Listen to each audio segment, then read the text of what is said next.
திருவள்ளூர் மாவட்டம் கும்மிடிப்பூண்டி அருகே மழை நீருடன் கழிவு நீர் கலந்து குளம் போல காட்சியளிக்கிறது. கூடுதல் விவரங்களை செய்தியாளர் சாமிநாதன் கூற கேட்கலாம்.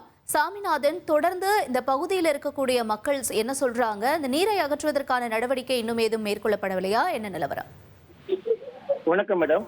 திருவள்ளூர் மாவட்டம் கும்மிடிப்பூண்டியில் நேற்று இரவு முதல் இன்று காலை வரை 15 சென்டிமீட்டர் மழை பதிவாகியுள்ளது.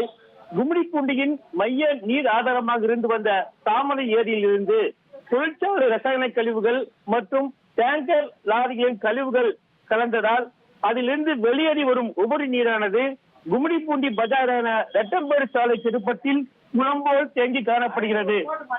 அவ்வப்போது அதிகாரிகள் தேங்கிய ரசாயன கழிவு நீரை வெளியேற்ற நடவடிக்கை எடுத்து வந்தாலும் நேற்று இரவு பெய்த கனமழை காரணமாக தற்போது சாலையோர கடைகளுக்குள் இந்த கழிவு நீர் புகும் அளவிற்கு மழை நீர் குளம்போல் தேங்கி காட்சியளிக்கிறது.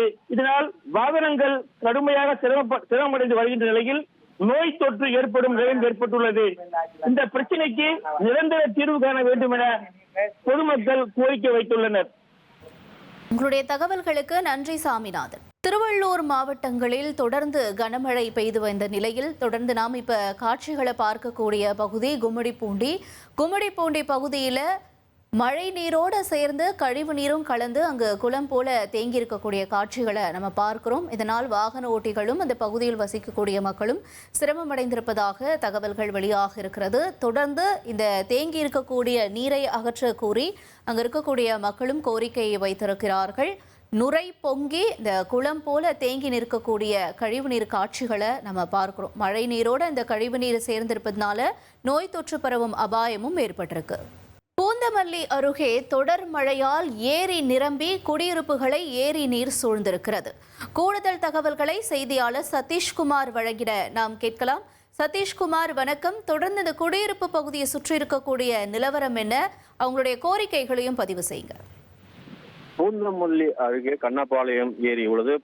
பல ஏக்கர் பரப்பளவு கொண்ட இந்த ஏரியில் கடந்த சில தினங்களாக பெய்து வந்த கனமழையின் காரணமாக ஏரி முழுவதுமாக நிரம்பியுள்ளது. குறிப்பாக இந்த ஏரியிலிருந்து உபரிநீர் செல்வதற்கு போதிய மதகுகள் இல்லாததன் காரணமாக ஏரியிலிருந்து அதிக அளவிலான தண்ணீர் தற்போது வழிந்து அந்த பகுதியில் உள்ள குடியிருப்புகளுக்குள் சூழ்ந்துள்ளது. குறிப்பாக பூந்தமல்லி அடுத்த பானவேடு தோட்டம் பகுதியில் உள்ள 100க்கும் மேற்பட்ட குடியிருப்பு பகுதிகளுக்குள் இந்த ஏரியிலிருந்து வெளியேறிய நீரானது நேரடியாக குடியிருப்புகளை சூழ்ந்துள்ளதால் குடியிருப்புகளில் வசிக்கக்கூடிய பொதுமக்கள் வீடுகளை விட்டு வெளியே வர முடியாத நிலைக்கு தள்ளப்பட்டது. தற்போது இந்த பகுதி முழுவதுமே தனி தீவு போல காட்சியளிப்பதை நம் பருந்து பார்வை காட்சிகளில் பார்த்து வருகிறோம். தொடர்ந்து மழைக்காலங்களில் இது போன்ற சம்பவங்கள் தொடர்ந்து நடைபெற்று வருவதாகவும் இந்த ஏரியில் முறையாக உபரிநீர் செல்வதற்கு தொடர்ந்து மதகுகள் அமைக்க வேண்டும் என்பது இந்த பகுதி மக்களின் கோரிக்கையாக இருந்து வரும் நிலையில் இந்த ஏரியை பொதுப்பணித்துறை அதிகாரிகள் முறையாக கண்டுகொள்ளாமல் இருந்து வருவதாகவும் குற்றச்சாட்டை முன்வைக்கின்றனர். தற்போது குடியிருப்புகள் முழுவதுமாக மழைநீர் சூழ்ந்துள்ளதாலும் ஏரியில் வரக்கூடிய தண்ணீரும் சூழ்ந்திருப்பதால் பொதுமக்கள் அத்தியாவசிய தேவைகளுக்கு வீடுகளை விட்டு வெளியே செல்ல முடியாத நிலைக்கு தள்ளப்பட்டனர். தற்போது திருவள்ளூர் மாவட்டத்திற்கு இன்று பள்ளிகளுக்கு விடுமுறை அளிக்கப்பட்டிருந்தாலும் பொதுமக்கள் தங்கள் தேவைகளுக்காக வீடுகளில் இருந்து வெளியே வர முடியாத சூழலுக்கு ஆளாகியுள்ளனர். தற்போது இந்த பகுதியில் உள்ள 100க்கும் மேற்பட்ட குடியிருப்புகளை மழைநீர் முற்றிலுமாக சூழ்ந்துள்ளது. இதனை அகற்றுவதற்கு அதிகாரிகள் நடவடிக்கை எடுக்க வேண்டும் என்பது இந்த பகுதி மக்களின் கோரிக்கையாக உள்ளது. உங்களுடைய தகவல்களுக்கு நன்றி சதீஷ்குமார். இனி செல்லும் இடமெல்லாம் செய்தி. தந்தி டிவியின் வாட்ஸ்அப் சேனலை ஃபாலோ பண்ணினா செல்ல இருக்கும் இடமெல்லாம் செய்தி. இதோ QR கோட் இப்பவே ஸ்கேன் பண்ணுங்க, ஃபாலோ பண்ணுங்க.